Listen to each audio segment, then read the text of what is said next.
For our afternoon meditation, may we turn our Bibles to Haggai chapter 1. మన యొక్క మధ్యాహ్నం ధ్యానం నిమిత్తమై దయచేసి హగ్గై గ్రంథము 1వ అధ్యాయం తీయండి. Haggai chapter 1. హగ్గై గ్రంథము 1వ అధ్యాయము.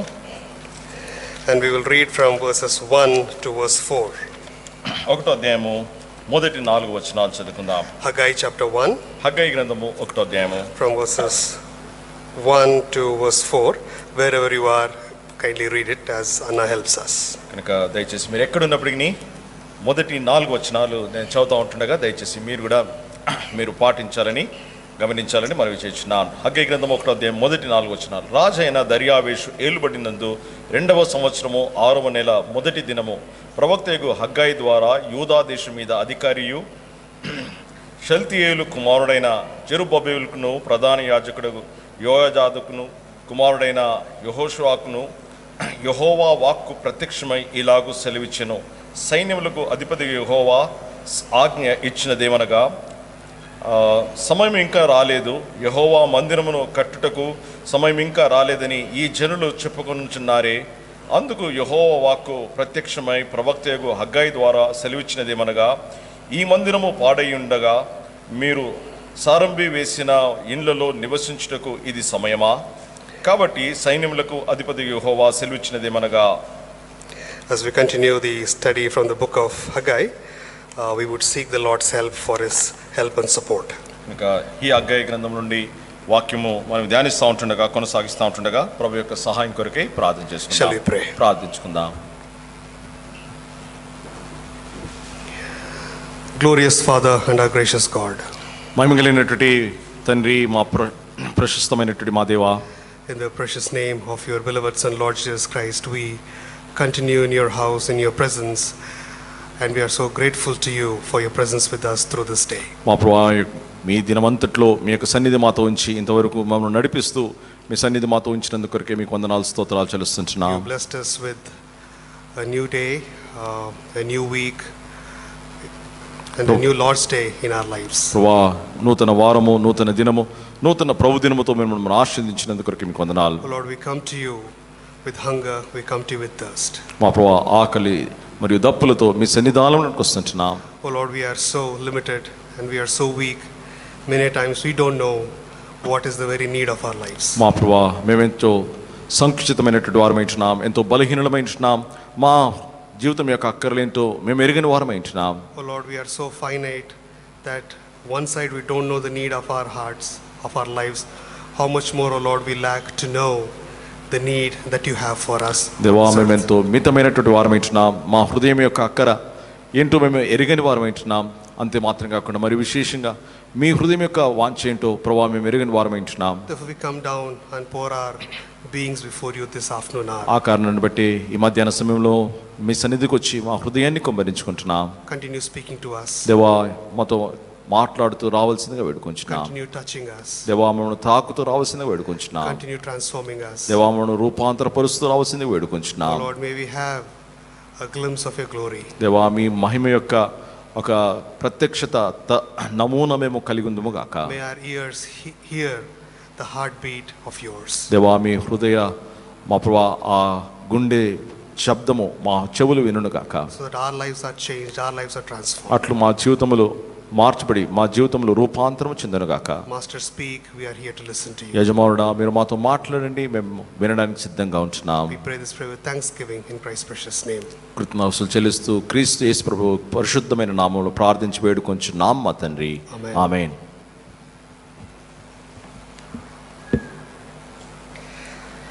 We thank God for the opportunity that he has given to us to continue the study from the book of Haggai. Haggai గ్రంథం నుండి దేవుని యొక్క వాక్యం యొక్క ధ్యానమును కొనసాగించుటకు ప్రభు ఇచ్చిన కృప కొరకై ప్రభుకు వందనాలు చెల్లిస్తున్నాం. If you recollect, this is the third part of the series that we've been doing on the book of Haggai. Haggai గ్రంథంలో ఇది మీకు జ్ఞాపకం ఉన్నట్లయితే ఇది 3వ భాగము. ఈ యొక్క గ్రంథం నుండి 3వ భాగం యొక్క ధ్యానం ఇది. In his providence, even Uncle Raider Kumar has been dealing with this particular book. దేవుని యొక్క కనికరము చొప్పున రైడర్ కుమార్ అంకిల్ గారు కూడా ఈ వాక్య భాగము ఈ యొక్క హగ్గయి గ్రంథాన్ని ధ్యానిస్తూ ఉంటున్నారు. If God has inspired two people to share on the same book, then it definitely means that he has got something in his mind so that the local church here at El Shaddai gets benefited out of the message of the Lord. ఇద్దరు వ్యక్తులు ఒకే భాగమును ధ్యానించడానికి ప్రభు ప్రేరేపించాడు అంటే దీని యొక్క ప్రాముఖ్యత ఎంతో, స్థానిక సంఘము దీని గురించి ఎంతగా నేర్చుకోవాలో ప్రభు ఎట్టి ఉద్దేశం కలిగి ఉంటున్నాడో మనం గ్రహించవచ్చు. Has it been some time? Let's quickly revisit as to what you have learned, and from there on we will take over. కనుక కొంత కాలము గతించింది కాబట్టి గతంలో మనం ఏవైతే నేర్చుకున్నామో వాటిని మరొకసారి ధ్యానించుకుని తిరిగి మనము మనకి ధ్యానాన్ని ఆరంభించుకుందాం. The book of Haggai is the second shortest, smallest book in the Old Testament. హగ్గయి గ్రంథము పాత నిబంధనలో రెండవ అతి చిన్న గ్రంథమై ఉన్నది. And the shortest being the book of Obadiah. ఒబద్య గ్రంథము అన్నిటికంటే చిన్నది. And the smallness of this book has got nothing to do with the significance of this book. అయితే ఇది చిన్నదైనప్పటికీ దీని వర్తమానము అది ఏమాత్రం కూడా చిన్నది కాదు, అది ఎంతో ప్రాముఖ్యమైనది. It is as equal to the message that we get from the major prophets in Isaiah, Jeremiah or Ezekiel. ఇది యెషయా, ఇర్మియా మరియు యెహెజ్కేలు గ్రంథాలు ఎంత ప్రాముఖ్యమైనవో అంతే సమానమైనటువంటి ప్రాముఖ్యత కలిగినటువంటి గ్రంథం ఇది. We do not have much of a background about the prophet Haggai. హగ్గయి యొక్క జీవితం ఏంటి, అతడు ఎవరు ఏంటి అన్న విషయాలు మనకు ఎక్కువగా వివరణ లేదు. But the meaning of the name Haggai is festal or festival. హగ్గయి అనే పేరుకు అర్థము పండుగ లేకపోతే సంబరము. Probably his parents named him because he was born during the festival season in Israel. They have so many festivals. He would have been born in one of those festivals. ఈ తన తల్లిదండ్రులు వారు అటు పేరు పెట్టడానికి కారణము అతడు ఇశ్రాయేలు ఉన్నటువంటి అనేకమైనటువంటి పండుగల సందర్భంలో పుట్టినవచ్చు కాబట్టి ఈ పేరు పెట్టారు. And some of the scholars say probably he was named as Haggai or festival because they expected the glorious days of God in future. అయితే కొందరు వ్యక్తులు ఏమని అభిప్రాయపడతారంటే ఈ పేరు అతనికి పండుగ అనే పేరు పెట్టడానికి కారణము రాబో కాలంలో ఇటువంటి పండుగ సందర్భంలో రావాలి అన్నటువంటి ఉద్దేశంతో పెట్టి ఉండవచ్చు అని అంటారు. There is a common belief that this book was written by him while he was old. అయితే ఇతడు వృద్ధాప్యంలో ఉన్నటువంటి సమయంలో ఈ గ్రంథము రాసి ఉండవచ్చు అని చాలా మంది అభిప్రాయపడతా ఉన్నారు. Because through the chapters that he has written, he alludes to the fact that probably he had the sense or he has already seen the glorious temple of Solomon in the past. సొలొమోను గతంలో కట్టినటువంటి ఆ మందిరం యొక్క మహిమను వైభవమును ఇతడు చూచి ఉండవచ్చని కొందరు అభిప్రాయపడతా ఉన్నారు. Because he has been able to experience the glorious temple of the Lord that was built by Solomon in the past, he is able to understand the sensitivity in the land of Judah even during its ruins. అయితే సొలొమోను కట్టించినటువంటి ఆ మందిరం యొక్క వైభవమును చూచిన కారణాన్ని బట్టి ఇప్పుడు యూదాలో ఉన్నటువంటి శిథిలమైపోయినటువంటి ఆ మందిరం యొక్క స్థితిని దాని యొక్క పరిణామమును ఇతడు అర్థం చేసుకోగలిగి ఉంటున్నాడు. So the children of Judah were taken captive to the land of Babylon because of their unfaithfulness and wickedness. వారి యొక్క యూదా ప్రజలు వారి యొక్క దుష్టత్వమును బట్టి అవిధేయతను బట్టి వారు బబులోను దేశానికి చెరగా కొనిపోబడి ఉంటున్నారు. And in God's appointed time and according to his purpose, they were brought back to the land of Judah in the 6th century BC.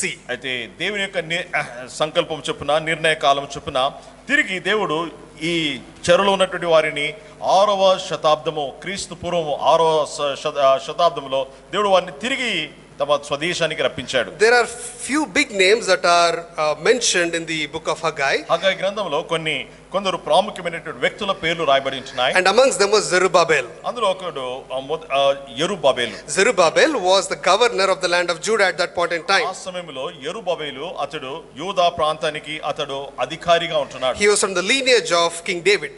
దావీదు వంశమునకు చెందినటువంటి వాడు. The other person was ఇంకొక వ్యక్తి Joshua, యెహోషువ, who was the high priest. అతడు ప్రధాన యాజకుడు. He is from the lineage of Aaron. అతడు అహరోను వంశావళి నుండి వచ్చినటువంటి వాడు. And Haggai ఇప్పుడు హగ్గయి was the prophet అతడు ప్రవక్త ఉంటున్నాడు. who was serving along with the likes of Zechariah and Malachi. Zechariah మరియు మలాకి ఇతర వారితో సమకాలికుడుగా ఇతడు పరిచర్య చేస్తా ఉన్నాడు. So we find a governor from the lineage of David. దావీదు వంశావళికి చెందినటువంటి అధికారిని మనం చూస్తున్నాం. And we find Joshua, the high priest from the lineage of Aaron. యెహోషువ అతడు అహరోను యొక్క వంశానికి చెందినటువంటి వాడుగా చూస్తుంటున్నాం. And we have the likes of Haggai, Zechariah and Malachi who are the prophets of God. అదే సమయంలో హగ్గై, మలాకి, జకర్యా దేవుని యొక్క ప్రవక్తలను మనం చూస్తా What ఉంటున్నాం. does it mean? ఇదంతా కూడా ఏం తెలియజేస్తా One ఉంది? side it speaks about the offices of Lord Jesus Christ also. ఒకవైపు యేసు క్రీస్తు వారు ఎటువంటి బాధ్యతలను వహించి ఉంటున్నాడో ఆ విషయాన్ని కూడా ఈ సంగతి తెలియజేస్తా He is the ఉంది. king. యేసు ప్రభువారు రాజు He ఉంటున్నారు. is our high priest. ఆయన మన ప్రధాన యాజకుడు. And he is our prophet. He is our word. ఆయన మన ప్రవక్త ఉంటున్నాడు, వాక్యం ఉంటున్నాడు. The same way, అదే రీతిగా for any restoration, listen to this, for any restoration or revival to happen in our lives, in our family and in our church, the sovereignty of God is needed, the sufficiency of his word is needed, and the intercessory prayer of Christ is also needed. గమనించండి, మన జీవితంలో సంభవించేటటువంటి ఏ ఉద్యమకైనా కానీ, దేవుని కార్యము కొరకైనా కానీ, ఏ దేవుని యొక్క సార్వభౌమము, దేవుని యొక్క సమృద్ధి మరియు క్రీస్తు యేసు ప్రభు యొక్క విజ్ఞాపన ప్రార్థన ఇవి మనకు ఎంతో అవసరమై ఉంటున్నాయి.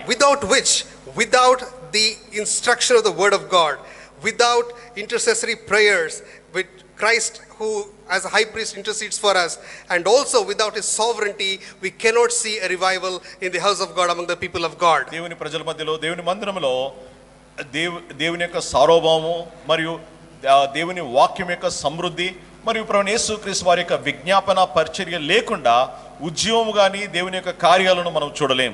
And the overarching theme of this book is reconstructing the house of God by reconsecration of the saints of God. గమనించండి, ఈ గ్రంథం యొక్క అతి ప్రాముఖ్యమైనటువంటి శీర్షిక విషయము దేవుని మందిరం యొక్క పునర్నిర్మాణము, దేవుని పరిశుద్ధులు తమ జీవితాలను ప్రతిష్ఠించుకొని దేవుని మందిరమును తిరిగి కట్టుట. We would like to repeat that once again. మరొకసారి ఈ మాట చెప్తున్నాం. In order to reconstruct the house of God, it is needed for reconsecration of the people of God. దేవుని మందిరమును తిరిగి కట్టడానికి కొరకే దేవుని ప్రజలు తిరిగి ప్రతిష్ఠించబడినటువంటి అనుభవం వారి అవసరమై ఉన్నది. And from the very onset we are saying we are not talking about the physical house of God, we are talking about the spiritual body of Christ. గమనించండి, భౌతికమైనటువంటి దేవుని మందిరం యొక్క నిర్మాణం కొరకు కాదు కానీ క్రీస్తు యేసు ప్రభు యొక్క శరీరమును సంఘం యొక్క నిర్మాణము. Greater the consecration of people of God, greater is the construction or the building of the house of God, the spiritual body of Christ. ఎంత అధికంగా తాము ప్రతిష్ఠించుకుంటారో అంత అధికముగా, అంత గొప్ప మోతాదులో దేవుని మందిరం యొక్క నిర్మాణము అది సంభవిస్తుంది. There are few more titles that go through these passages. ఈ యొక్క వాక్య భాగంలో ఇంకా కొన్ని శీర్షికలను మనం గమనించవచ్చు. One, మొదటిది, it is the voice and the word of God alone, nothing else. గమనించండి, దేవుని వాక్యము, దేవుని స్వరమే తప్ప ఇంకొకటి కాదు. It is the sovereignty of God and nothing else. దేవుని యొక్క సార్వభౌమం మాత్రమే, ఇంకొకటి కాదు. It is the restoration of God's house. దేవుని మందిరం యొక్క పునర్నిర్మాణము. And one more thing, ఇంకో విషయం, it is the resourcefulness of God's people. దేవుని యొక్క ప్రజల యొక్క వనరులు కలిగి ఉండుట. These 4 points are spread, scattered across these few pages of the second shortest book of the Old Testament. ఈ 4 విషయాలు ఈ పాత నిబంధనలో రెండవ అతి చిన్న గ్రంథమైనటువంటి ఈ హగ్గై గ్రంథములో చెదిరి ఉంటున్నాయి, విస్తరించి ఉంటున్నాయి. That being the introduction, ఇది ఉపోద్ఘాతము, and that being the review as to what we have learned till now, గత దినాల్లో ఇంతవరకు మనం నేర్చుకున్న దాన్ని మనం చూసినట్లయితే, we will go through this book and break it down verse by verse. కనుక ఈ గ్రంథాన్ని మనము గమనించి దీన్ని వచనాన్ని విభజించి ధ్యానిద్దాం. Today's message we will title it as God's perspective and God's proposal. ఈ దినం యొక్క వర్తమానానికి శీర్షిక దేవుని యొక్క ఉద్దేశము, దేవుని యొక్క సంకల్పము. God's perspective and God's proposal. దేవుని యొక్క ఉద్దేశము, దేవుని యొక్క సంకల్పము. We will have to deal with this in 2 parts, so we will cover first part today and God willing the second part later on. కనుక ఈ 2 భాగాలు ఉంటున్నాయి కాబట్టి ప్రభుచితమైతే ఈ మొదటి భాగాన్ని ఈ దినాన ధ్యానిద్దాం, ప్రభుచితమైతే రెండో భాగం తర్వాత ధ్యానిద్దాం. We will read verse 2 of Haggai chapter 1 all together, wherever you are. Haggai గ్రంథము 1వ అధ్యాయము 2వ వచనము, మీరు ఎక్కడున్నప్పటికీ దయచేసి మీరు ఈ వచనాన్ని చదవండి. 2వ వచనము, 1వ అధ్యాయం 2వ వచనము. Thus speaketh the Lord of hosts, saying, This people say, the time is not come, the time of the Lord's house should be built. The Lord God of hosts, the God Jehovah Sabaoth, was watching the people of Judah. సైన్యములకు అధిపతి యెహోవా యెహోవా షబావత్ ఆయన యూదా ప్రజలను గమనిస్తా ఉన్నాడు. He saw the condition of the children of Judah. ఇశ్రాయేలు యూదా ప్రజల యొక్క స్థితిని దేవుడు గమనించాడు. His heart was very disheartened. దాన్ని బట్టి ఆయన హృదయము అది ఎంతగానో బాధపడతా ఉంది. He was very disheartened looking at the condition because they were not anywhere close to the standard for which he had called them for. కనుక దేవుడు ఏ ఉద్దేశంతో పిలిచి ఉంటున్నాడో ఆ ఉద్దేశానికి ఏమాత్రము సమీపముగా సమానముగా వారు లేకుండా ఉన్నటువంటి విషయాన్ని దేవుడు గమనించాడు. In the worship message, ఆరాధన సమయంలో we meditated on Psalm 146. 146వ కీర్తన మనం ధ్యానించాం. That was a psalm that was written when these people came from Babylon to Judah. అయితే యూదా ప్రజలు బబులోను చెర నుండి తమ స్వదేశానికి వచ్చినటువంటి సమయంలో రాయబడినటువంటి కీర్తన. Probably this was written in the first 2 years of their transportation from Babylon to Judah. బబులోను నుండి యూదాకు వారు ప్రయాణమైనటువంటి మొదటి 2 సంవత్సరాల్లో ఈ యొక్క కీర్తన రాసి ఉండవచ్చు. They were very energetic.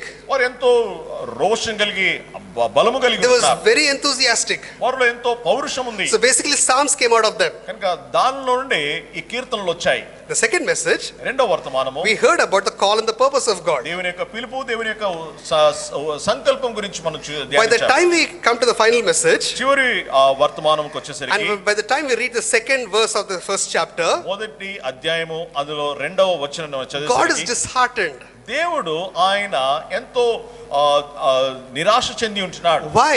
ఎందుకని దేవుడు నిరాశ They lost చెందాడు? the song that they sang in Psalm 146. 146వ కీర్తనలో వారు పాడినటువంటి పాటను కోల్పోయారు. And they lost sight of the purpose for which they were called for, and when God brought them out of captivity from Babylon to Judah. బబులోను యొక్క చెర నుండి తిరిగి వారిని యూదాకు రప్పించిన దేవుని యొక్క సంకల్పము, దేవుని యొక్క పిలుపు యొక్క ఉద్దేశాన్ని వారు కోల్పోయి ఉంటున్నారు. Look at the way God introduces himself. చూడండి దేవుడు తాను ఎలాగో He's బయలుపరుచుకుంటున్నాడు. introducing himself as the Lord of hosts, that is Jehovah Sabaoth.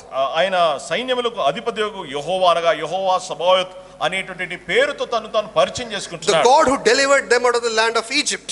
ఐగుప్తు దేశం నుండి విడిపించిన దేవుడు. The Lord who delivered them from the hands of the Babylonians, or from the city or the land of Babylon. బబులోనీయుల చేతి నుండి, బబులోను దేశం నుండి, పట్టణం నుండి విడిపించిన ఆ దేవుడు. When God sees his people, దేవుడు తన ప్రజలను చూచినప్పుడు he is disheartened with their apathy, he is disheartened with their attitude. దేవుడు వారి యొక్క నిర్లక్ష్య స్థితిని బట్టి, వారి యొక్క ఆలక్ష్యమైనటువంటి మందగిలినటువంటి స్థితిని బట్టి దేవుడు ఎంతగానో నొచ్చుకున్నాడు, బాధ నొంది ఉంటున్నాడు. Probably they had their reasons, వారికి వారి సొంత కారణాలు but ఉండవచ్చు. those reasons were not convincing enough to the Lord God of hosts. అయితే సైన్యములకు అధిపతికు యెహోవాకు వారు కలిగి ఉన్నటువంటి కారణాలు అవి దేవుడు మెచ్చుకున్నవి కావు. They may have had the reason that, we had a glorious temple and the temple is in ruins today. వారి నిరాశగా ఉండడానికి కారణము మహిమ కలిగినటువంటి దేవాలయం ఒకప్పుడు ఉండింది, ఇప్పుడు అది శిథిలమైపోయి కూలిపోయి ఉన్నటువంటి కారణం. Though the population of Judah was so big, so numerous, now we are a very small number. అయితే వారు ఒకప్పుడు వారి యూదా ప్రజల యొక్క జన సమూహము ఎంతో విస్తారంగా ఉండింది, ఇప్పుడైతే వారు శేషంగా కొద్దివారుగా ఉన్నారు. అది ఒక నిరాశ కలిగించే కారణమై And very similar to our times, మన సమయానికి రీతిగానే Judah was facing an economic downturn during that point in time. ఆ సమయంలో యూదా ఆర్థిక సంక్షోభమును, ఆర్థిక క్షీణతను వారు ఎదుర్కొంటా ఉన్నారు. There was not enough money to buy. వారు కావాల్సినంత డబ్బు వారి దగ్గర లేదు. They did not have enough food to eat. తినడానికి చాలినంత ఆహారం వారికి లేదు. They were re-establishing themselves. వారు తిరిగి తాము పునర్నిర్మాణించుకొని సరి చేసుకుంటా ఉన్నారు. Amidst all this, ఇటువంటి పరిస్థితులు they also had some opposition. వారికి శత్రువు నుండి ఎదిరింపు కూడా ఉంది. But they forgot that the God of Abraham, Isaac and Jacob, the Lord God of hosts, who is the God of heaven and earth and all creation, is above these challenges. అయితే ఈ సవాలులు, ఈ సమస్యలు వీటన్నిటి పైన సైన్యములకు అధిపతిగా దేవుడు, అబ్రహాము, ఇస్సాకు, యాకోబుల దేవుడు, సృష్టికర్త అయినటువంటి దేవుడు ఉన్నాడు. ఆయన ఈ సమస్యలన్నిటి పైన ఉన్నాడు అన్నటువంటి విషయాన్ని వారు మర్చిపోయారు. Their views were definitely not aligned to the thoughts of God. వారి అభిప్రాయాలు, దేవుని యొక్క అభిప్రాయాలు, దేవుని యొక్క తలంపులకు సరి సమానంగా లేవు. They were seeing God through their problems. వారు దేవుని తమ సమస్యల అద్దము గుండా వారు చూస్తా ఉన్నారు. They were not seeing the problems through their God. అయితే దేవుని ద్వారాగా ఆ సమస్యలను చూడట్లేదు. That is the problem that you and I face. చాలా సార్లు నీవు నేను అదే సమస్యను We are ఎదుర్కొంటాం. bound to have challenges. మన జీవితంలో సవాళ్లు, సమస్యలు ఉంటాయి. We are bound to have crisis. ఇబ్బందులు, కష్టాలు మన జీవితంలో As the ఉంటాయి. man of God said, probably these are beginning of crisis. అయితే దేవుని దాసుడు చెల్లించినట్లుగా ఇది సమస్యల యొక్క ఆరంభమే కావచ్చు. Are we seeing the crisis through the sight of God, through the power of God, or are we seeing the crisis by our own naked helpless eyes? అయితే ఈ యొక్క కష్టమైనటువంటి క్లిష్టమైనటువంటి సమస్యలను పరిస్థితులను దేవుని శక్తివంతమైనటువంటి దృష్టి ద్వారా చూస్తుంటున్నామా, లేకపోతే మన నిస్సహాయమైనటువంటి బలహీనమైనటువంటి దృష్టితో ఈ సమస్యలను మనం చూస్తా ఉంటున్నామా? Looking at this scenario, ఈ పరిస్థితులను మనం గమనిస్తూ, looking at the apathy and attitude of the children of Judah, ఇశ్రాయేలు ప్రజల యొక్క మందగిల్లినటువంటి ఆ తర్వాత నిర్లక్ష్యమైనటువంటి స్థితిని చూస్తూ దేవుడు God voices out. దేవుడు తన యొక్క మాటలను మాట్లాడుతున్నాడు. What does he voice out? దేవుడు ఏమని మాట్లాడుతున్నాడు? Usually God doesn't speak this way. దేవుడు సాధారణంగా ఈలాగు మాట్లాడాడు. He's making a complaint. దేవుడు ఒక ఫిర్యాదు చేస్తా ఉన్నాడు. He's telling హగ్గయితో అంటున్నాడు, Haggai, I being the Lord of hosts, these people say the time has not come to build my house. హగ్గయి, నేను సైన్యములకు అధిపతి యెహోవాను, అయితే ఈ ప్రజలు అంటున్నారు దేవుని మందిరమును నిర్మించడానికి సమయం ఇంకా రాలేదు. What does it mean? దాని అర్థం ఏంటి? That is the first point under today's theme. ఈ దినం యొక్క శీర్షికకు ఇది మొదటి విషయం. What is God listening to? దేవుడు ఏమి వింటా ఉంటున్నాడు? What is God listening to? దేవుడు ఏమి వినుచున్నాడు? He listened to those people who were saying the time is not come for us to build the house of God. మందిరం నిర్మించుటకు సమయం ఇంకా రాలేదు అని వారు చెప్పుకుంటున్నటువంటి ఆ మాటలు దేవుని చెవులో పడ్డాయి. And if you see, they are not saying that we will not build the house of God. గమనించండి, దేవుని మందిరం మేము కట్టము అని వారు అనట్లేదు. Spiritually they try to be smart. అయితే ఆత్మీయంగా ఎంతో చలాకీ కలిగిన వారమని He చూపించుకుంటున్నారు. said we will build the house of God. అయితే మేము దేవుని మందిరం కడతాము. But now is not the time. అయితే ఆ కట్టవలసిన సమయం ఇప్పుడు కాదండి. Sometime in future we will build the house of God. భవిష్యత్తులో ఎప్పుడో ఒక సమయంలో మేము కడతాము.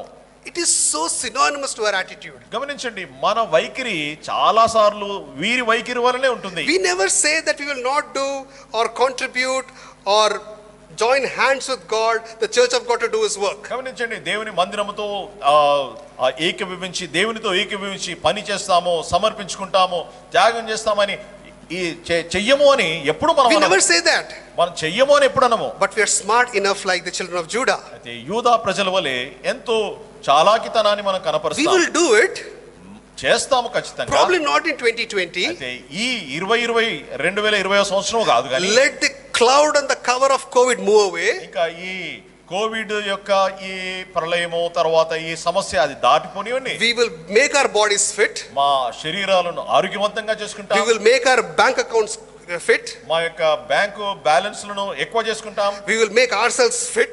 మమ్మల్ని మేము in the word. ఆరోగ్యంగా వాక్య రీతిగా బలంగా Then we చేసుకుంటాం. will rise as a phoenix to serve the Lord. తర్వాత ఒక పెద్ద అజానుభావుడైనటువంటి వ్యక్తిగా సిద్ధపడిన వారమై తర్వాత దేవుని పని చేస్తాం. Obeying the call of the Lord is your duty.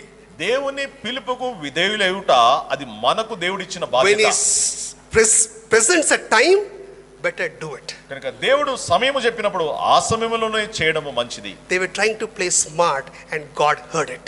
దేవుడు వారు చలాకితనాన్ని కనపరుస్తా ఉంటున్నారు, దేవుడు దాన్ని విన్నాడు, The గమనించాడు. God of this Bible is a personal God. గమనించండి, ఈ బైబిల్ వివరించే దేవుడు ఆయన వ్యక్తిగతమైన దేవుడు The అయిన God you and I believe is particular about you and me. గమనించండి, నీవు నేను నమ్మినటువంటి ఈ దేవుడు మన విషయమై ఎంతో సంక్షిప్తమైనటువంటి జ్ఞానం కలిగిన వాడై, పట్టింపు కలిగిన వాడై. Let me go a step further and say the God that we believe is possessive of us. గమనించండి, ఒక అడుగు ముందుకు వెళ్తాను. మనము విశ్వసించినటువంటి ఈ దేవుడు మన విషయమై రోషం కలిగిన వాడై ఈ వీరు నావారు అని చెప్పేటటువంటి వాడై ఉంటున్నాడు. You are the chosen generation, మీరు ఏర్పరచబడిన వంశం, a royal priesthood, రాజులైన యాజక a peculiar people వింతైనటువంటి ప్రజలు who have been transitioned from darkness unto light to serve me. ఆ చీకటి నుండి ఆశ్చర్యకరమైన వెలుగులోనికి పిలువబడి ఆయనను సేవించిన కొరకే ఆ కార్యము దేవుడు చేశాడు. How does that impact us today? అయితే ఆ విషయము ఈ దినాన మనల్ని ఎలాగూ Oh, you may say that day the church was in ruins.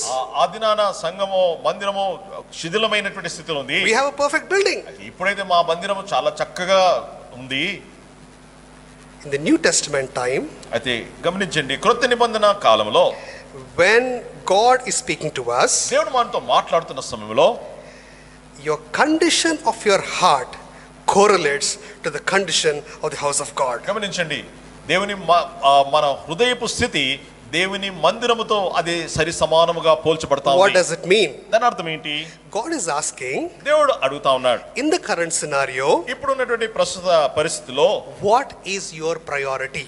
నీ నువ్వు దేనికి ప్రాధాన్యత ఇస్తుంటున్నావు? Please don't mistake me that we are not preaching here about the physical house of God. గమనించండి, దయచేసి పొరపడవద్దు. ఇక్కడ భౌతికమైనటువంటి దేవుని మందిరము కట్టడ గురించి మాట్లాడట్లేదు. You being the child of God, మీరు దేవుని బిడ్డలై ఉంటున్నారు. you being part of the body of Christ, క్రీస్తు ప్రభు యొక్క శరీరంలో అవయవములై ఉంటున్నారు. you being part of the bride of Christ, క్రీస్తు ప్రభు యొక్క వధువులో భాగమై ఉంటున్నారు.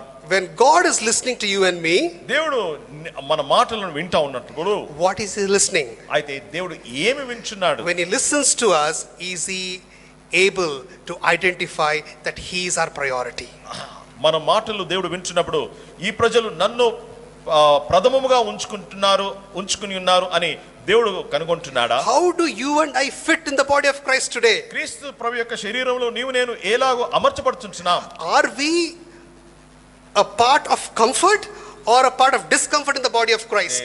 క్రీస్తు ప్రభు యొక్క శరీరంలో మనము సుఖమును కలిగించే వారిగా ఉంటున్నామా, లేకపోతే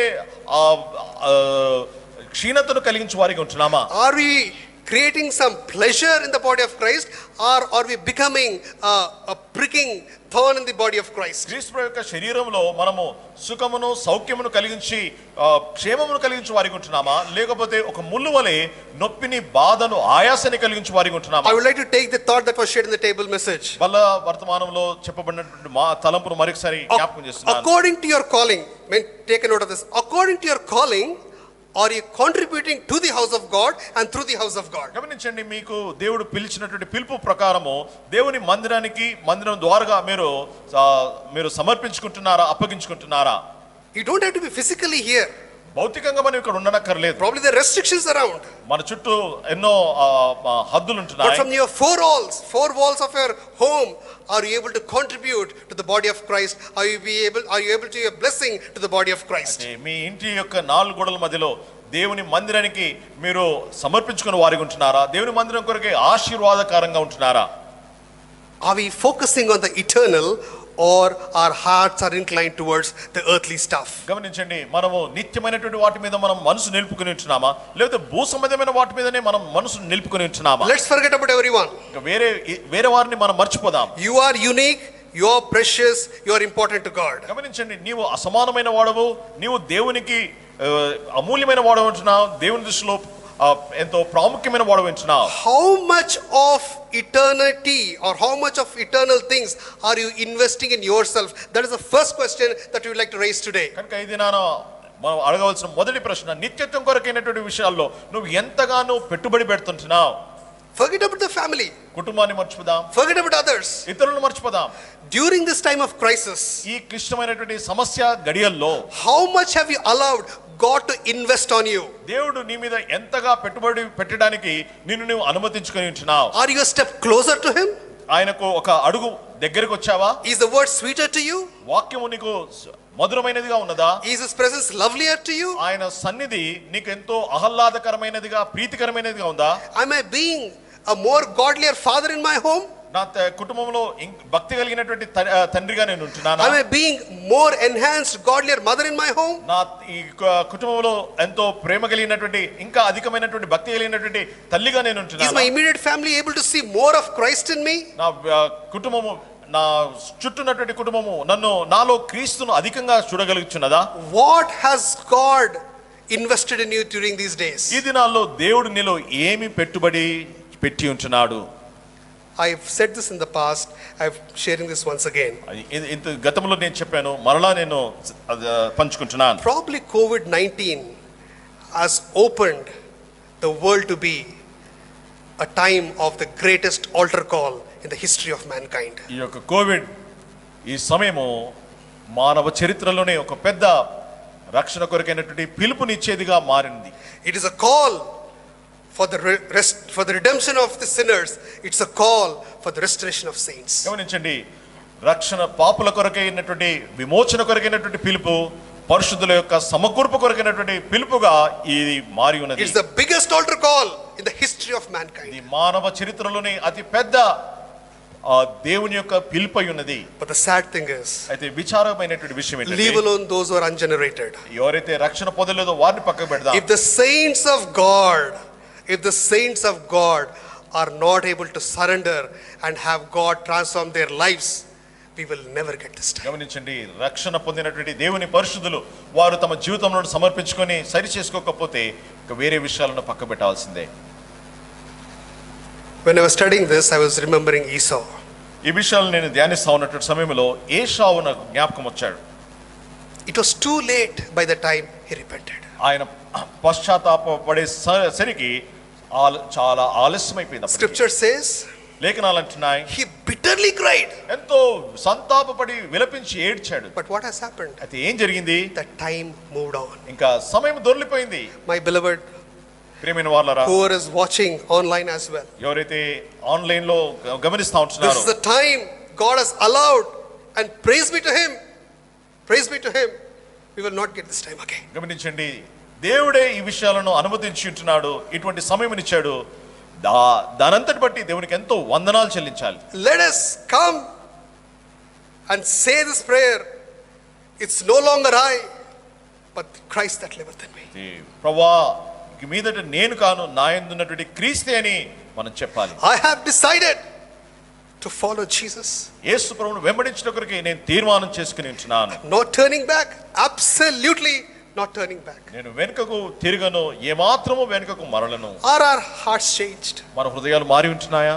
Have our lives changed? మన జీవితాలు మారి ఉంటున్నాయా? Are we able to love our people, God's own people, more than what we've been loving in the past? గతంలో ప్రేమించిన దానికంటే దేవుని ప్రజలను, దేవుని సొత్తైనటువంటి ప్రజలను ఎక్కువగా మనం ప్రేమించగలుగుతున్నామా? Oh, this social distancing is a term that is coined today. గమనించండి, ఈ సాంఘిక దూరము ఉంచడము అనేది ఈ గత దినాల్లో వచ్చినటువంటి మాట. But the saintly hatred has been going on for ages. అయితే పరిశుద్ధుల యొక్క ద్వేషము అది తరతరాల నుండి కొనసాగుతూనే Saints ఉంది. can't hate. పరిశుద్ధులుగా ఉండి మనము Saints ద్వేషించలేము. have to love. పరిశుద్ధులుగా మనం ప్రేమించబద్దులమై Saints have ఉంటున్నాం. to pray. పరిశుద్ధులుగా మనము ప్రార్థించబద్దులమై Saints have ఉంటున్నాం. to cry. పరిశుద్ధులుగా మనము దేవుని సన్నిధిలో విలపించు వారిగా Saints ఉండాలి. have to love. మనము ప్రేమించు వారిగా ఉండాలి. Though the world has coined the term social distancing, లోకము సాంఘిక దూరమును ఎడమును ఉంచాలి అని లోకము చెప్పినప్పటికీ, are we creating saintly distance from among our people? మన వారి మధ్యలోనే పరిశుద్ధమైనటువంటి ఆ ఎడమును మనము కలుగజేసుకుంటున్నామా? The Lord of hosts, సైన్యములకు అధిపతి యెహోవా, the God yesterday, today and forever, who is the same, ఆయన నిన్న నేడు నిరంతరం ఒకే రీతిగా ఉన్నటువంటి ఆ దేవుడు is listening. ఆయన వినుచున్నాడు. What is that is coming out of your hearts? నీ హృదయం నుండి వస్తున్నటువంటి ఆ మాటలు ఏమై What ఉంటున్నాయి? is that's coming from your నీ families? కుటుంబాల నుండి వస్తున్నటువంటి మాటలు ఏమై What is that's ఉంటున్నాయి? coming out of from our churches? మన సంఘాల నుండి వస్తున్నటువంటి మాటలు ఏమై ఉంటున్నాయి? Remember, జ్ఞాపకం he is ఉంచుకోండి, listening, ఆయన వింటున్నాడు. and he makes such a hard statement here. ఇక్కడ ఎంతో కఠినమైనటువంటి మాట ప్రభు మాట్లాడి, God has always called the children of Israel my people, my inheritance, my possession, my portion. Today in this verse he says these people. అయితే ఎప్పటికీ దేవుడు తన యూదా ప్రజలను, ఇశ్రాయేల్ ప్రజలను నా సొత్తు, నా ప్రజలు, నా స్వాస్థ్యము, నా ప్రజలని చెప్పినటువంటి ఆ దేవుడు ఈ వచనంలో ఈ ప్రజలు అని అంటున్నాడు. It is not social distancing. ఇది సాంఘిక దూరము నుంచడం కాదండి. It is basically the sovereign God who is demonstrating a distance by making this statement, these people, instead of saying my people. అయితే దేవుడే సార్వభౌమ అధికారం కలిగినటువంటి ఈ దేవుడు నా ప్రజలు అని చెప్పడానికి బదులుగా ఇక్కడ ఈ జనులు అని అంటున్నాడు. What is God listening? దేవుడు మన నుండి ఏమి వింటా ఉంటున్నాడు? The second point, రెండవ విషయం, we will read verses 3 and 4. 3-4 వచనాలు చదువుకుందాం. 3-4. అందుకు యెహోవా వాక్కు ప్రత్యక్షమై ప్రవక్తయగు హగ్గాయి ద్వారాగా సెలవిచ్చినదేమనగా, ఈ మందిరము పాడయుండగా మీరు సారంభి వేసిన ఇండ్లలో నివసించుటకు ఇది సమయమా? In verse 2, రెండవ వచనంలో what is God listening?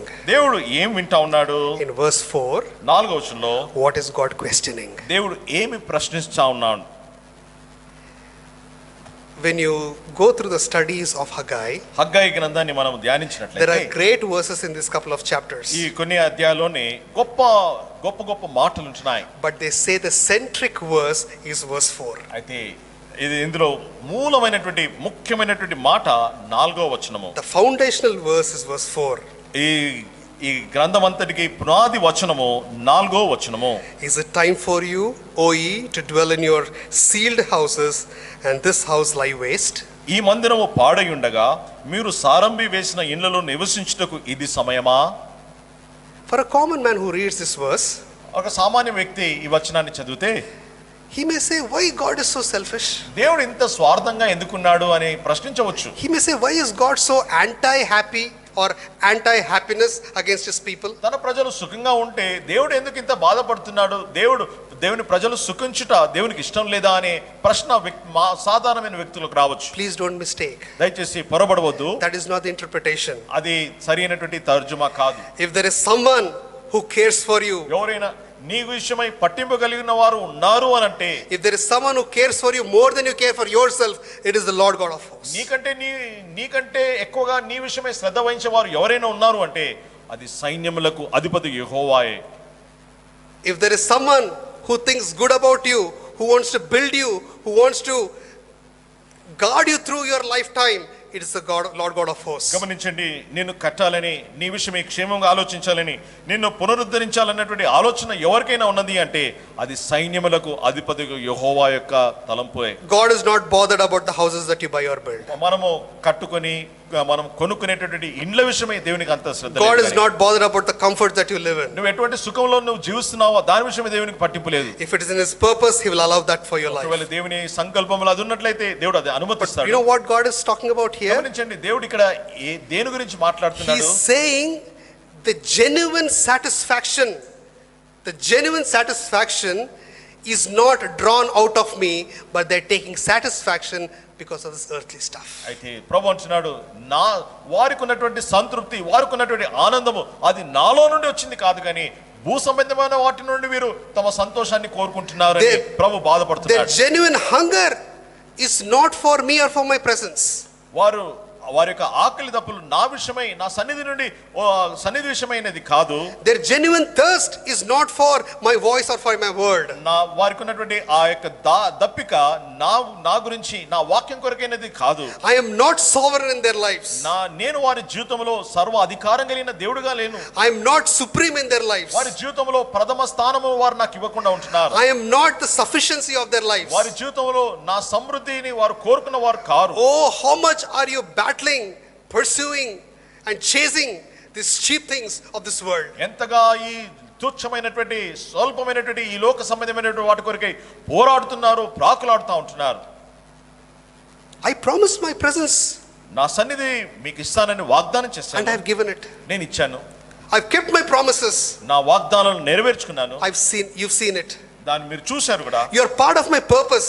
నా ఉద్దేశంలో మీరు భాగమై ఉంటున్నారు. I'm hand holding you. నేను మీ చెయ్యి పట్టుకుని ఉంటున్నాను. Instead of looking at me and deriving your sufficiency out of me, why on earth are you following or pursuing this unnecessary unwanted stuff of life? నా వైపు చూచి నాలో మీ యొక్క సమృద్ధిని మీరు పొందడానికి బదులుగా ఈ భూసంబంధమైన తుచ్చమైన నీచమైనటువంటి వాటి నుండి మీరు సంతృప్తిని ఎందుకు కోరుకుంటున్నారు?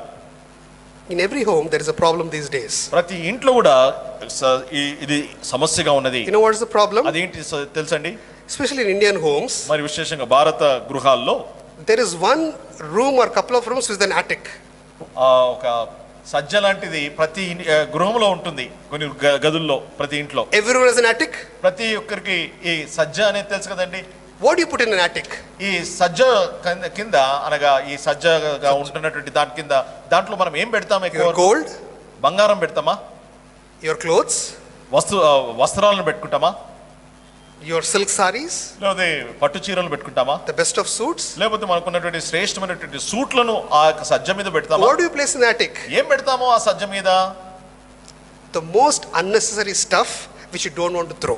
మనము పారయదల్చలేని తర్వాత పనికిరాని వస్తువులు అవన్నీ కూడా పైన సామగ్రిగా మనం పెడతాం. Every Christmas time, ప్రతి క్రిస్మస్ సమయంలో usually the attics are cleared. సాధారణంగా ఈ ఈ సజ్జ మీద ఉన్నటువంటి పనికిరాని సామానంతా కూడా తీసి పారేస్తా ఉంటారు. Come June, ఇక జూన్ మాసం వచ్చేసరికి there is a replacement there. మళ్ళీ అక్కడ అన్ని పనికిరాని వస్తువులన్నీ కూడా That is exactly what we are doing in our lives. మన జీవితంలో అక్షరాలుగా అదే పని చేస్తా We ఉన్నాం. are creating attics in our hearts. మన హృదయాల్లో ఈ సజ్జలను మనం తయారు చేసుకుంటాం. We are not throwing away stuff that is not necessary in our lives. మన జీవితంలో పనికిరాని విషయాలను మనం పారవేయట్లేదు.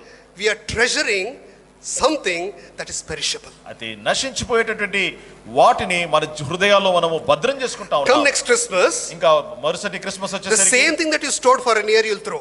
ఏదైతే గత దినాల్లో మనం దాచుకున్నామో దాన్నే తెచ్చి పారవేస్తాం. At that time we will think it is not important. ఆ సమయంలో మనం అనుకుంటాం అది పనికిరాంది, ఇది ప్రాముఖ్యమైనది కాదు అని. I always used to have a battle with our late brother Dick Ruzana. డిక్రుజన్నతో ఎప్పటికీ నాకు ఇది పోరాటం ఉండేది. Oh, he had such love for these tools, and we thought, of what use are these? కనుక ఈ కరెంట్ వైర్లు తర్వాత ఈ సామాను ఇవన్నీ కూడా ఇది ఏ పనికి వస్తాయి అని He will never throw. ఆయన ఏ వస్తువు కూడా పారేసేవాడు కాదు. Indeed, there were certain things that are very important. ఖచ్చితమే కొన్ని విషయాలు, కొన్ని వస్తువులు ఎంతో ప్రాముఖ్యమైనవి. We are building attics in our lives. మనము మన హృదయాల్లో ఈ సజ్జలను మనము కట్టుకుంటా ఉన్నాం. But we have gone a step further. ఒక అడుగు ముందుకేద్దాం. We are going back to the dustbins and picking up stuff that we have thrown and once again embedding them in our lives. గమనించండి, ఏ చెత్త కుండీలో మనము పారవేసినటువంటి వస్తువులను మళ్ళీ వాటిని ఏరుకొని ఇవే ప్రాముఖ్యమైనవి, విలువైనవి మన యొక్క సజ్జలలో మనము హృదయాల్లో మనం దాచి. We never do that in our homes. మన ఇంట్లో అటువంటి పని ఎప్పుడు చెయ్యము. Attics we may throw. Sajjala మీద ఉన్నటువంటి పనికిరాని వస్తువులను పారవేయవచ్చు. What is thrown in dustbin we might not touch. అయితే దేనైతే చెత్త కుండీలో పారవేస్తామో వాటిని మళ్ళీ మనం ఏరుకోకపోవచ్చు. How many things have we left behind in the past? ఎన్నిసార్లు మనం విడిచివేసినటువంటి వాటిని మనం ఏరుకున్నాము We again గతంలో. go and pick it up. తిరిగి గతంలో విడిచిపెట్టినటువంటి వాటిని తిరిగి కూర్చుకొని తిరిగి మనము ఏరుకుంటున్నాం. We threw distancing in the past. గతంలో ఈ ఎడమును ఉంచడము అనే దాన్ని పారవేశాము. We've gained it back. తిరిగి మనం ఇప్పుడు దాన్ని మళ్ళీ With greater సంపాదించుకున్నాం. intensity. ఇంకా ఎక్కువ దూరములను పెంచుకున్నాం. We threw hatred out. గతంలో ద్వేషాన్ని పారవేశాము. We brought it back. ఇప్పుడు ఆ ద్వేషాన్ని తిరిగి తెచ్చుకున్నాం. We threw some of our connections, relationships out. గతంలో మనకున్నటువంటి కొన్ని సంబంధాలు, కొన్ని స్నేహాలను మనం పారవేశాము. We brought it back. ఇప్పుడు ఆ పారవేసిన పనికిరాని స్నేహాలను There were times you took a decision, Lord, never again I will go into this path. ప్రభువా, ఈ మార్గంలో తిరిగి నేను మళ్ళా వెళ్ళను అని తీర్మానం చేసుకున్న It దినాలు is ఉన్నాయి. going to be your way, your will, your word. దేవా, నీ మార్గమే, నీ మాటే, నీ చిత్తమే అని తీర్మానం చేసుకున్నాం. What have we done? అయితే ఇప్పుడు ఏం చేశాము? We brought it back and are treasuring it. అయితే ఇప్పుడు మళ్ళీ వేరే లోకానుసారమైన వాటిని తీసుకొని వచ్చి అవి ప్రాముఖ్యమైనవిగా ఎంచుచున్నాం. That is what God is concerned about. అయితే దాని విషయమే ప్రభు పట్టింపు కలిగి ఉంటున్నాడు. God is saying you are pursuing things that are so temporal, that are so perishable. Why am I not your only sufficiency? మీరు పనికిరాని తుచ్చమైన స్వల్పమైనటువంటి వాటిని ప్రాముఖ్యతనిస్తున్నారు. నన్ను మీ జీవితంలో సమృద్ధిగాను సంతృప్తికరమైనటువంటి సర్వ అధికారం కలిగిన వ్యక్తిగా నన్ను ఎందుకు ప్రతిష్ఠించుకోకుండా ఉంటున్నానని. Philippians chapter 3. ఫిలిప్పి 3వ అధ్యాయం. Philippians chapter 3. ఫిలిప్పీయులకు రాసిన పత్రిక 3వ అధ్యాయం verses 19 and 20. 19వ వచనము మరియు 20వ వచనము. Philippians chapter 3. ఫిలిప్పీయులకు రాసిన పత్రిక 3వ అధ్యాయము verses 19 and 20. 19వ వచనము 20వ వచనము చదువుకుందాం. నాశనమే వారి అంతము, వారి కడుపే వారి దేవుడు. వారు తాము సిగ్గుపడవలసిన సంగతుల యందు అతిశయపడుచున్నారు. భూ సంబంధమైన వాటి మీదే మనసు ఉంచుకొని ఉన్నారు. మన పౌరస్థితి పరలోకమందున్నది. అక్కడి నుండి ప్రభువైన యేసు క్రీస్తు అను రక్షకుని నిమిత్తము కనిపెట్టుకుని ఉన్నాము. When you are born again, నువ్వు తిరిగి జన్మించినప్పుడు we are born to the family of God. దేవుని కుటుంబంలోనికి మనం వచ్చి ఉంటున్నాం. And for eternity our citizenship has become a heavenly citizenship. నిత్యత్వం కొరకై మన పౌరస్థితి అది పరలోకపు పౌరస్థితిగా మారిపోయింది. But our attitude today, అయితే ఈ దినాన మన వైఖరి, our behavior today, మన ప్రవర్తన, our conversation today మన సంభాషణ is becoming so earthly. అది భూ సంబంధమైనదిగా మారిపోయింది. Even to an extent people in the earth are not able to digest us. గమనించండి, భూసంబంధం వారు కూడా మన ప్రవర్తన చూసి వారు దాన్ని జీర్ణించుకోలేకపోతా ఉన్నారు. That is the question of God. అదే దేవుని యొక్క ప్రశ్న. He heard us in verse 2. రెండవ వచనంలో ఆయన మన మాట్లాడిన మాట విన్నాడు. And he's questioning us in verse 4. నాలుగవ వచనంలో దేవుడు ప్రశ్నిస్తా ఉంటున్నాడు. He's saying, ఏమంటున్నాడు? O ye to dwell in your sealed houses, and this house lies in waste. ఈ మందిరము పాడై ఉండగా మీరు సారంభి వేసిన ఇళ్లలో నివసించుటకు ఇది సమయమా? It is time to refocus our eyes, refocus our lives on God. గమనించండి, మన దృష్టిని, మన యొక్క జీవితాలను దేవుని మీద తిరిగి నిలపడానికి ఇది సమయమై ఉన్నది. Remember King Saul, King Solomon. సొలొమోను రాజును ఒకసారి What జ్ఞాపకం did he చేసుకోండి. lack? తనకు ఏది కొదువగా ఉన్నది? He lacked nothing. తనకు ఏది కూడా కొదవలేదు. Riches, ఐశ్వర్యము he had plenty. సమృద్ధిగా ఉంది. Knowledge, జ్ఞానము unmatched.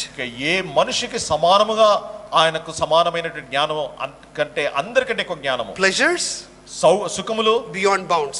ఏ హద్దులు లేని సుఖం అనుభవించాడు. In his old age, he makes a statement. తన వృద్ధాప్యములో సొలొమోను రాజు మాట అన్నాడు. The great old King Solomon says, vanity of vanities. ఈ వృద్ధాప్యములో ఉన్నటువంటి సొలొమోను రాజు అన్నాడు, వ్యర్థమే, సమస్తమును వ్యర్థమే, భూమి కింద సూర్యుని కింద సమస్తము వ్యర్థమే. Dear saints of God, ప్రియ దేవుని యొక్క పరిశుద్ధులారా, if we don't come to the realization that this world is vanity of vanities, we are not gonna conform to the plan of God, and it's going to be very difficult for us to conform to the image of Christ in the days to come. గమనించండి, ఈ లోకము వ్యర్థము, సమస్తము ఈ లోకములో ఉన్నది సమస్తము వ్యర్థము అని చెప్పేటటువంటి అనుభవంలోనికి ఒకవేళ మనం రాకపోతే దేవుని యొక్క స్వరూపంలోనికి మనం మారలేము. క్రీస్తు యేసు ప్రభు యొక్క స్వరూపంలోనికి, ఆయన సరి సమానమైనటువంటి ఆయన అంతస్తులోనికి మనం ఏమాత్రం కూడా మారలేము. And for those who are watching, who are not generated, who do not have a personal relationship with Lord Jesus Christ, ఎవరైతే ఇంకా యేసు ప్రభుతో వ్యక్తిగత సంబంధం లేకుండా ఉన్నవారు ఎవరైతే ఈ విషయాన్ని గమనిస్తూ the ఉంటున్నారో, call is to you also. మీకు కూడా ఈ యొక్క పిలుపు ఇవ్వబడతా ఉంది. Christ himself said, క్రీస్తు ప్రభు తానే సెలవిచ్చాడు, what shall it profit a man if he shall gain the whole world and lose his own soul? ఒకడు సర్వలోకమును సంపాదించుకొని తన ప్రాణమును పోగొట్టుకున్నట్లయితే ఆ వ్యక్తికి ఏమి ప్రయోజనము? Luke chapter 12 verse, he says, O fool, what will you do if your soul asks of you today? లూకా సువార్త 12వ అధ్యాయంలో, ఓ వెర్రివాడా, ఈ రాత్రి నీ ఆ ప్రాణము నేను కోరినప్పుడు ఈ ఆస్తంతటితో నువ్వు ఏం చేస్తావు అని దేవుడే ప్రశ్నించాడు. God is listening. దేవుడు వింటా ఉన్నాడు. God is questioning. దేవుడు ప్రశ్నిస్తా ఉంటున్నాడు. What is the answer that you and I have to give him today? అయితే ఇది నా దేవుడు అడిగే ప్రశ్నకు ఏమి జవాబు కలిగి ఉంటున్నాం?